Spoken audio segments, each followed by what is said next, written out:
Si c'est la première fois vous tombez sur cette vidéo, ce n'est pas un hasard, regardez jusqu'à la fin. Abonnez-vous, aimez la vidéo, activez la cloche et surtout partagez.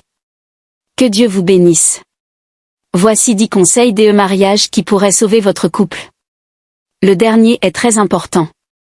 Conseil numéro 1, dites merci pour les petites choses, faire la vaisselle, sortir un nouveau rouleau de papier toilette, débarrasser la table et faites ce genre de choses sans attendre quoi que ce soit. Conseil numéro 2, complimentez-vous tous les jours. Ça ne prend pas beaucoup de temps pour que votre époux ou épouse se sente bien. Soyez sincère, lorsqu'on vous en fait un, même si vous n'êtes pas d'accord, dites simplement « merci ». Conseil numéro 3, faites-vous des câlins et tenez-vous la main souvent, chaque jour. Conseil numéro 4, taisez-vous et écoutez. Vous en apprenez beaucoup plus la bouche close et l'esprit ouvert. Vous avez une bouche pour parler et 2 oreilles pour écouter 2 fois plus que vous ne parlez. Conseil numéro 5, discutez calmement. La façon dont vous dites les choses a un énorme impact sur ce que vous dites.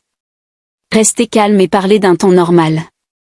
Conseil numéro 6, soyez prudent et réfléchissez aux mots que vous choisirez d'utiliser.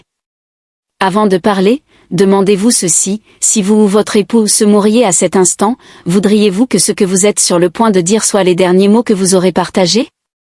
Conseil numéro 7, au moins une fois par mois, organisez une soirée spéciale à l'extérieur avec un autre couple marié pour pouvoir rigoler et apprendre de la relation des autres.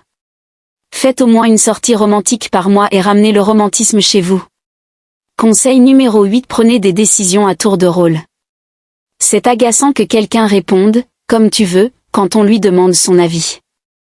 Si tout ce que la personne voulait c'était faire comme elle veut, elle ne vous aurait pas posé la question. Soyez poli et donnez une réponse honnête et complète. Conseil numéro 9, faites du sport ensemble. Être en bonne santé et prendre soin de vous-même montre à votre conjoint que vous voulez vivre longtemps et vous permettra de prendre soin de lui s'il tombait malade.